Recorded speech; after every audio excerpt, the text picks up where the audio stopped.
अच्छे से समझेंगे, उदाहरण के साथ समझेंगे और लास्ट में जो प्रीवियस ईयर एग्जाम में क्वेश्चन पूछे जाते हैं वो भी करेंगे। तो चलिए बिना देरी किए हुए तो चलिए वीडियो की शुरुआत करते हैं। तो सबसे पहले देखते हैं कि पादप हार्मोन आखिर होता क्या है।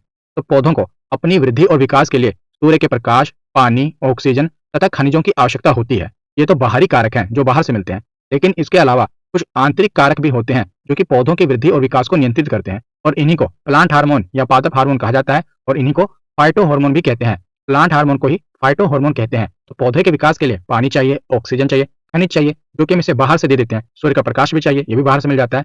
लेकिन पौधे के विकास के लिए कुछ आंतरिक कारक भी जिम्मेवार होते हैं जो कि हार्मोन होते हैं, पौधे के हार्मोन, जिसे फाइटो हार्मोन कहते हैं। तो देखिए, जो पादप हार्मोन होते हैं ना, ये दो प्रकार के होते हैं। एक होता है वृद्धि प्रेरक यानी कि ग्रोथ प्रमोटर, और एक होता है वृद्धि अवरोधक जिसे ग्रोथ इनहिबिटर कहते हैं। तो ये पौधे के विकास में योगदान देता है, उसको बढ़ाता है, और ये पौधे की वृद्धि को रोकता है। तो दो प्रकार के हार्मोन होते हैं। तो ग्रोथ प्रमोटर हार्मोन कौन कौन से हैं? ऑक्सिन, जिबरेलिन और साइटोकाइनिन। और वृद्धि अवरोधक हार्मोन कौन कौन से हैं? तो एब्सिसिक अम्ल और इथाइलिन, ये वृद्धि अवरोधक हार्मोन है। तो इनके बारे में एक एक करके हम अब डिटेल में पढ़ते हैं। तो सबसे पहले देखते हैं कौन सा पादप हार्मोन है। ऑक्सिन हार्मोन, ये वृद्धि हार्मोन है। तो ऑक्सिन का मतलब क्या होता है? बढ़ना। तो यह हार्मोन का निर्माण पौधे के शीर्ष भाग पर होता है। तो जो पौधा होता है ना, पौधे के शीर्ष भाग पर इस हार्मोन का निर्माण होता है, और ये पौधे की वृद्धि को नियंत्रित करने वाला हार्मोन है। वेरी इंपॉर्टेंट, एग्जाम में यही पूछा जाता है कि पौधे की वृद्धि को नियंत्रित करने वाला हार्मोन कौन सा है? तो ऑक्सिन हार्मोन। तो इस हार्मोन के बारे में सर्वप्रथम किसने बताया था? तो डार्विन ने बताया था। और इसका रासायनिक नाम क्या है? तो इंडोल एसिटिक अम्ल, IAA का रासायनिक नाम है। और इस हार्मोन का निर्माण पौधे के कहां पर होता है? तो शीर्ष भाग पर होता है, जैसे कि मैंने आपको बताया। यहाँ से आपको ये पता होना चाहिए कि पौधे की वृद्धि को नियंत्रित करने वाला हार्मोन कौन सा है? तो ऑक्सिन हार्मोन है। और ऑक्सिन हार्मोन नेचुरल भी होता है, यानी कि प्राकृतिक भी होता है, और आर्टिफिशियल भी होता है। तो जो नेचुरल ऑक्सिन हार्मोन कौन सा है? तो इंडोल 3 एसिटिक एसिड और इंडोल ब्यूटिक एसिड, ये नेचुरल है, ब्यूटेरिक एसिड। लेकिन आर्टिफिशियल ऑक्सिन कौन सा है? तो देखिए, नेप्थलीन एसिटिक एसिड, जिसे NaA कहते हैं, और 2,4 डाइक्लोरोडिफेनॉक्सी एसिटिक एसिड, ये आर्टिफिशियल ऑक्सिन हार्मोन है। यह नेचुरल और यह है आर्टिफिशियल। तो इसके नाम याद रख लेना, एग्जाम में पूछ लिया जाता है। तो आगे देखते हैं। तो जो ऑक्सिन हार्मोन है, इसका कार्य क्या है? तो मैंने आपको बताया कि पौधे की वृद्धि में ये सहायक होता है, इसीलिए इसे वृद्धि हार्मोन बोला जाता है। और ये तने और जड़ की लंबाई को बढ़ाने वाला हार्मोन है। तो तने की लंबाई और जड़ की लंबाई भी कौन बढ़ाता है? तो यही ऑक्सिन हार्मोन बढ़ाता है। तो आप देख रहे हैं कि एक गमले में ये पौधा लगा हुआ है, और अगर गमले को गिरा दिया जाए तो गिराने के बाद भी आप देखेंगे कि जो जड़ें हैं, जड़ें नीचे जा रही हैं, और जो इसका तना है आगे की ओर नहीं बढ़ रहा है, बल्कि ऊपर की ओर उठ रहा है। गिरने के बाद आप देखेंगे, अगर ये पौधा अगर सीधा होता तो ऐसे बढ़ना चाहिए ना, पर नहीं, ये हार्मोन जो होता है ऑक्सिन हार्मोन, इसको ऊपर की ओर उठाता है। तो आप देखेंगे पौधा ऊपर की ओर जा रहा है, सीधा हो रहा है ना, जबकि गमला गिरा हुआ है। तो ऑक्सिन हार्मोन क्या करता है? तने को ऊपर की ओर उठाता है, और जड़ों का, जो नीचे जड़ें हैं, इसका विकास भी करता है। तो दोनों का, तने और जड़ की लंबाई कौन करता है? Auxin hormone. इसे वृद्धि में सहायक हार्मोन कहते हैं। के साथ ये फसलों को गिरने से बचाता है, और इस हार्मोन के कारण पौधे प्रकाश की दिशा में झुक जाते हैं। आप देखते हैं ना कि कई पौधे हैं जो प्रकाश, जिस तरफ प्रकाश होता है उसी दिशा में झुक जाते हैं। तो ऐसा क्यों होता है? तो जो ऑक्सिन हार्मोन होते हैं, मैंने आपको बताया, ये पौधे के टॉप पर पाए जाते हैं, जैसे आप ये देख रहे हैं, यह ऑक्सिन हार्मोन। तो क्या होता है, जिस तरफ सूर्य की रोशनी होती है ना, ये जो ऑक्सिन हार्मोन होते हैं उसके अपोजिट हो जाते हैं। इस तरफ हो गए, ये देख रहे हैं आप, इस तरफ हो गए। उसके बाद क्या होता है कि जो दूसरा हिस्सा खाली हो जाता है ना, पौधा इसी तरफ झुक जाता है। याद रखिएगा, ऑक्सिन हार्मोन दूसरी तरफ चले जाते हैं, और पौधा जिस तरफ सूर्य की रोशनी होता है, जो उसका शीर्ष भाग होता है, उस तरफ झुक जाता है। तो आगे देखते हैं। अब दूसरा हार्मोन है जिब्रेलिन हार्मोन। तो इसकी खोज किसने की थी? तो कुरोसावा नामक वैज्ञानिक ने इसकी खोज की थी। और इस हार्मोन का मुख्य कार्य तने की लंबाई को बढ़ाना है। जैसे ऑक्सिन हार्मोन था, वो तने की लंबाई को भी बढ़ाता है, और उसके साथ जड़ को भी बढ़ाता है। वो मतलब पौधे के शीर्ष भाग पर पाया जाता है। लेकिन जो जिब्रेलिन है ना, आप देखेंगे कि जैसे इस हार्मोन की सहायता से गन्ने और बांस का उत्पादन तीव्रता से बढ़ाया जा सकता है। ये एग्जाम्पल है, ये गन्ना है। देखिए, ये जो पार्ट है ना, आप देखते हैं गन्ने में ऐसे ऐसे जो लाइन होती है, इसे नोड कहा जाता है, नोड। और दो नोड के बीच का जो पार्ट होता है उसे इंटर नोड कहते हैं। जैसे ये नोड है ऊपर वाला टॉप पे, और इसके बीच में ये नोड है। तो इन दोनों नोड के बीच में जो ये वाला भाग है, इसे क्या कहेंगे? तो इसे इंटर नोड कहेंगे।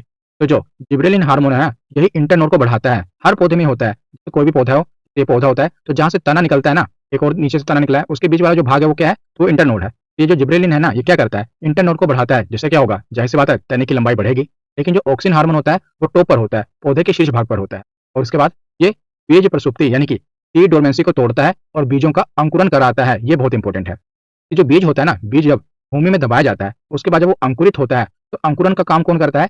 Gibberellin hormone. ये उसकी सीड डोर्मेंसी को तोड़ता है और सुप्ति को तोड़ता है। और सुप्ति क्या होती है? जैसे कोई बीज जब जमीन में डाला जाता है, उसके बाद से लेकर जब तक वो अंकुरित नहीं हो जाता, के बीच का समय, यानी कि बीज को जमीन में डाला गया और वो अंकुरित हुआ, के बीच का जो समय है, उसी को बीज प्रसुप्ति कहते हैं, सीड डोर्मेंसी कहते हैं। ये क्या करता है? सीड डोर्मेंसी को तोड़ता है। तोड़ता कैसे है? क्योंकि ये बीजों का अंकुरन कर देता है, उन्हें जर्मिनेट करता है। ये याद रखिएगा आप। तो आगे चलते हैं और आगे देखते हैं तीसरा हार्मोन साइटोकाइनिन। तो साइटोकाइनिन हार्मोन की खोज किसने की थी? तो मिलर नामक वैज्ञानिक ने की थी। साइटो का मतलब होता है कोशिका और काइनिन का मतलब होता है उसका विभाजन, डिवीजन। तो साइटोकाइनिन हार्मोन क्या करेगा? कोशिका का विभाजन करेगा। ये क्या करता है? सेल का डिवीजन करता है। तो ऑक्सिन की सहायता से कोशिका विभाजन का उद्दीपन करता है। ये याद रखिएगा, ये जो साइटोकाइनिन हार्मोन है ना, ये ऑक्सिन की सहायता से, ऑक्सिन की हेल्प से कोशिका का विभाजन करता है। इसकी सहायता से, ऑक्सिन की सहायता से। तो बीज निर्माण के दौरान बड़ी मात्रा में ये निर्मित होता है। ऐसी बात है, जब कोई बीज का निर्माण होता है तो उसमें जो सेल का डिवीजन होता है वो ज्यादा होता है। सबसे ज्यादा मात्रा जो उसकी निर्मित होती है वो बीज के निर्माण के दौरान होती है। और ये पत्तियों में जरावस्था, जिसे जीर्णता कहते हैं, उसे रोकता है। तो जरावस्था क्या होता है? जैसे आदमियों का बुढ़ापा होता है ना, बुढ़ापा, उसी प्रकार पौधों की जरावस्था होती है। जरावस्था मतलब कि इसके बाद पौधे मुरझा कर गिर जाएंगे आखिरी समय।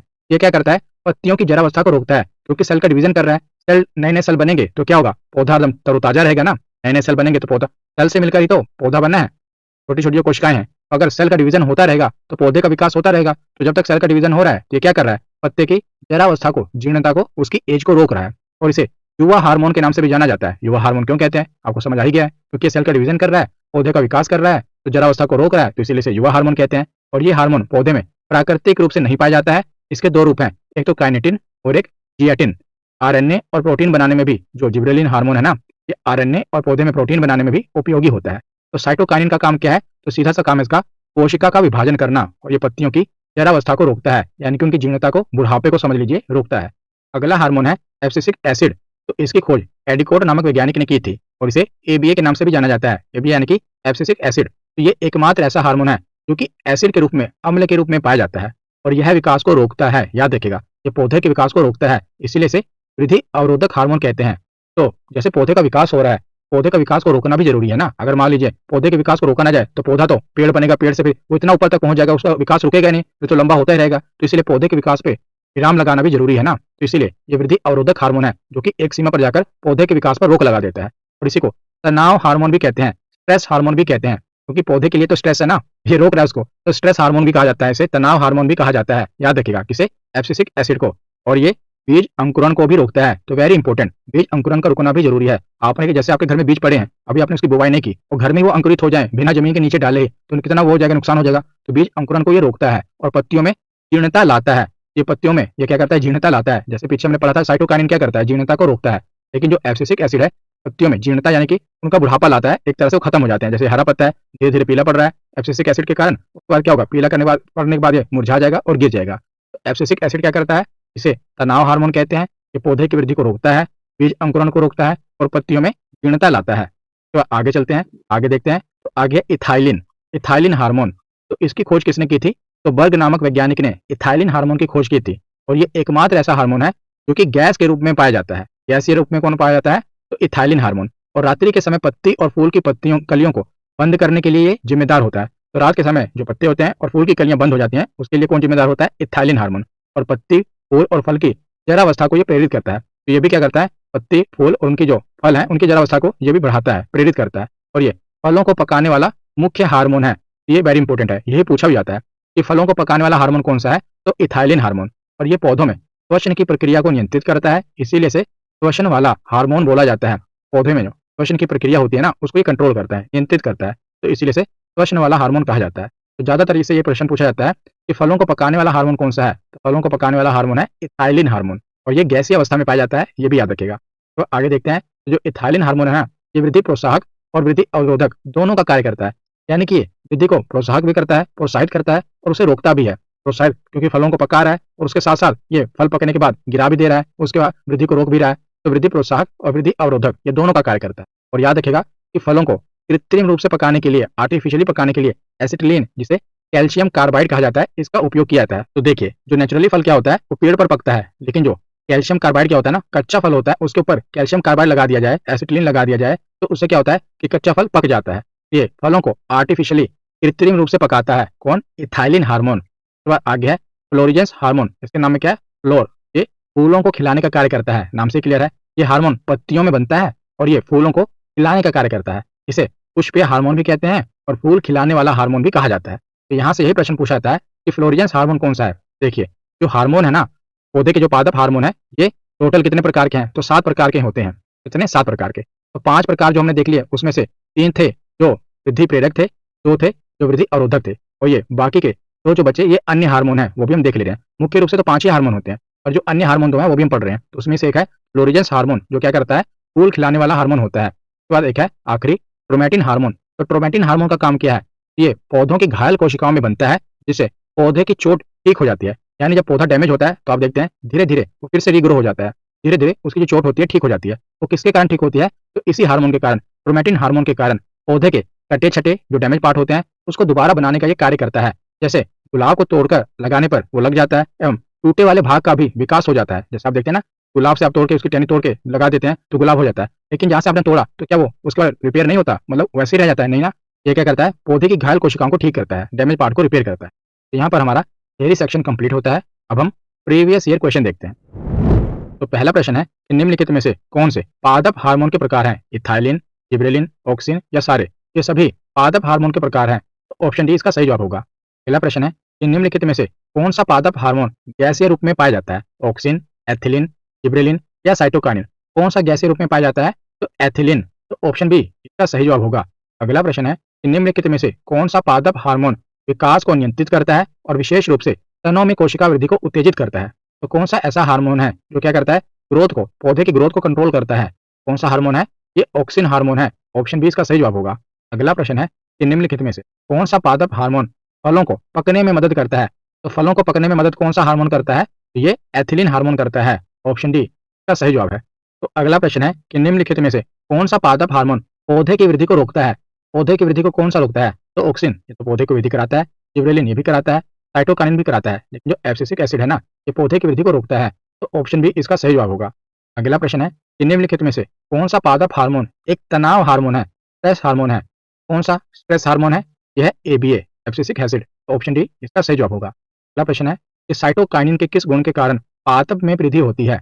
तो किस गुण के कारण पौधे में वृद्धि होती है, तो कोशिका विभाजन के कारण। ये है ना साइटोकाइनिन का गुण, कौन सा, कोशिका विभाजन। तो ऑप्शन बी इसका सही जवाब है। अगला प्रश्न है कि एथिलीन पादपों में किस प्रकार का हार्मोन है। ये हार्मोन जो कोशिका विभाजन को बढ़ाता है, या ये फल की परिपक्वता को बढ़ाता है, या हार्मोन जड़ों की वृद्धि को बढ़ाता है, या सूखे तनाव को बढ़ाता है। तो जो एथिलीन है ना, ये क्या कहता है, फलों की परिपक्वता को बढ़ाता है। तो ऑप्शन बी इसका सही जवाब होगा। आगे देखते हैं। अगला प्रश्न है कि इंडोल 3 एसिटिक एसिड वर्ग का सबसे आम प्राकृतिक रूप से पाया जाने वाला पादप हार्मोन है। तो इंडोल 3 एसिटिक एसिड कौन सा है, ये ऑक्सिन। का सही जवाब क्या होगा, ऑप्शन बी इसका सही जवाब होगा। तो आज का आखिरी प्रश्न है कि कैल्शियम कार्बाइड का उपयोग हरे फलों के कृत्रिम पकने के लिए किया जाता है क्योंकि यह डैश बनाता है, क्या बनाता है, तो ये एसिटिलीन बनाता है। तो ऑप्शन ए इसका सही जवाब।